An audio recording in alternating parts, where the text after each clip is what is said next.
Good evening, YouTube. This is the update for March 25th, 2019. As you can see, I've got those vertical grow towers cut up. I've got the net pots, the 2-inch net pots in there. I gotta tell you, this was really easy. And of course, I didn't shoot a video, so I'm gonna have to do that so I can show you guys how to do it. Really easy. You cut a little slice in it with a hacksaw, use a heat gun, and I'm telling you, they bow right out. I just used the net pot itself to make this. I didn't have to use a piece of wood or a Coke bottle or nothing. And these are actually the good ones. I got these ones off Amazon. What does that say there?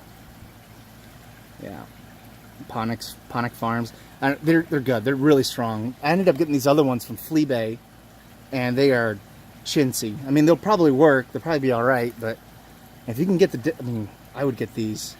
I mean, I used these to make these holes. They were that sturdy. Yep.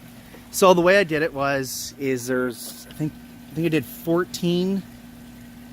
I think it's 14 holes per vertical grow tower, and it comes out to 108. So I can do 108 plants with all these towers.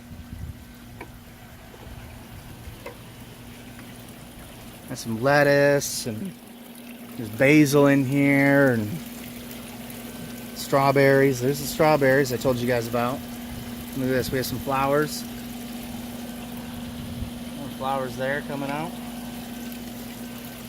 So the big addition that I did today was a radial flow filter. This is a 40-gallon pickle barrel that I got from Jack's, Urban Gardens of Jack's, shout out. And well, originally this 3-inch pipe came across and went right into the sump tank. Well, I've now since diverted that.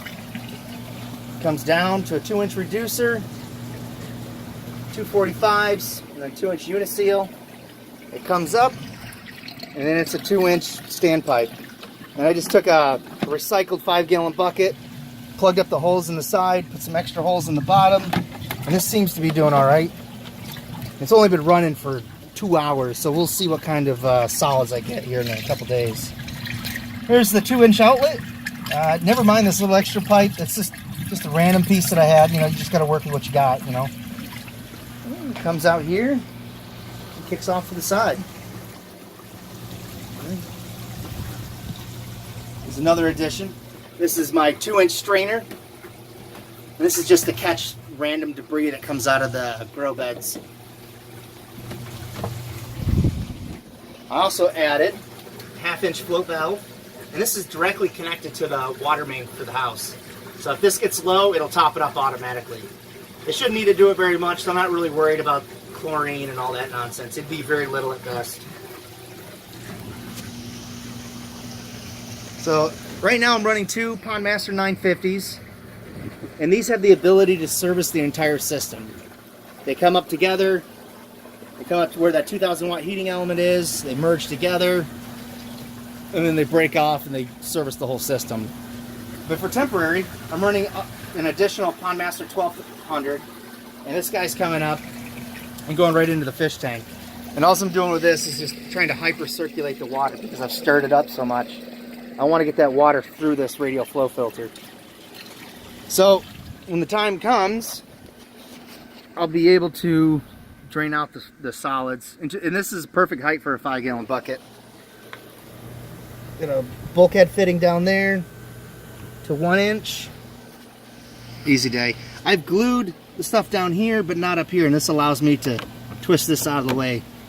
You know, a bunch of gremlins running around, they'll probably stand on it. Yep. Duckweed bed. I got some snails coming tomorrow. They should make some light work of this algae in here. There's a pleco in here, and there's a pleco in here. Of course, it's too dark to see them, but they're getting big. Show you what else I've done. So I got me a rototiller, and I've been tearing it up. Look at this. Tore it all up. So each one of these has 3 tomatoes, 2 carrots, basil on each end, peas and beans planted in the back there. There's a Brussels sprout. Never mind those weeds. Kale, cauliflower, cabbage, beets, Swiss chard. There's a cilantro, another pineapple. Tons of Romanesco broccoli, it's my favorite. See all these pumpkins? This is the result of Halloween last year. I just threw the pumpkin out here, let it go, and then nature took over. There's my jalapeno plant. So I gotta say, the one downside about Florida is this soil is just so sandy. I'm gonna have to add stuff next year. Some horse manure, maybe some peat, something, just to help retain that moisture. I go to water this and instantly it's just running off the side. Well, that's the update. If you guys have questions or comments or anything like that, hit me up. You know, I love sharing this information. I love sharing what I know. You know, I don't claim to be an expert, but you know, let's do this together. For me, it's just fun. Jeez, look at this tomato plant. You look at that video I shot the first time, and it was barely coming out of there, and now it's extending to the ground. And I've been eating the tomatoes as fast as they pop up. I guess I can show you guys the brains of the operation. Oh, well, there's a couple pineapples and garlic. Some more seed starts going. The lettuce that's getting ready to replace the other ones. I've never cloned anything, so I'm trying to clone these tomatoes. We'll see how it goes. A couple more in there. Well, the big enchilada is the electrical panel. This is absolutely in no way, shape, or form required for aquaponics.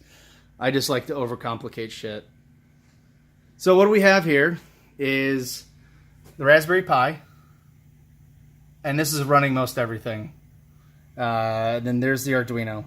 And right now the Arduino is only controlling the switch, the LEDs up here. And that's because when I was learning about Arduino and Raspberry Pi, I knew more about Arduino first, and then started figuring out everything that Raspberry Pi could do. So long story short, this guy's going to get phased out and the Pi is going to do everything. This is a relay panel. It's going to be for those motorized switches, those valves.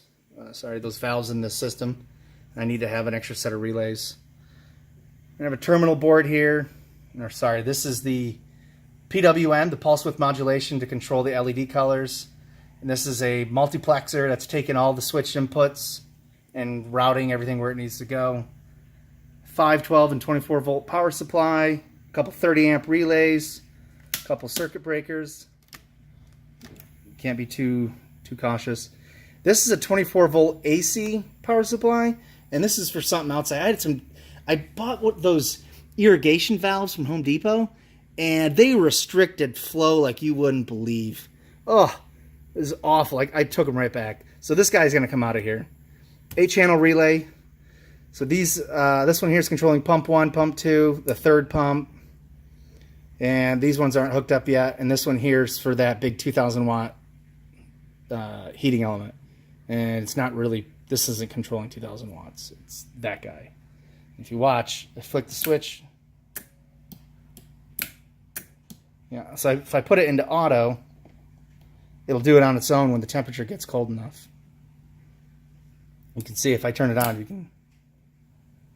I should say that it's rated 2,000 watts, but as you can see, it's not pulling 2,000 watts.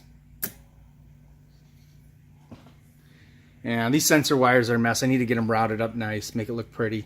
But I think I'm going to end up condensing this down to a smaller board. I have an LCD screen, but it's not hooked up yet. It's not really, not using it. I use Node Red, and I'll have to show you guys a video of that later, but I can access all the sensor data through my phone. I could be at work or in bed and know exactly what the temperature is of the water, the flow rates, how it's been doing for the last 3 hours, the last 7 days, the barometric pressure and humidity and all this. 2-inch conduit, a couple uniseals, and out the way we go. So, let me know if you have any questions. Oh, you know what? Let's go look at the fish. As you can tell, I'm new at this. Solar water heaters. The gentleman that took my solar water heater on and off the house hooked me up with those for free 99. I'm going to get them installed up here on top of the Florida room and use that to heat the water instead of, you know, that expensive thing. So what we're going to do is I'm going to show you the fish, and then at the end of that, we're just going to conclude.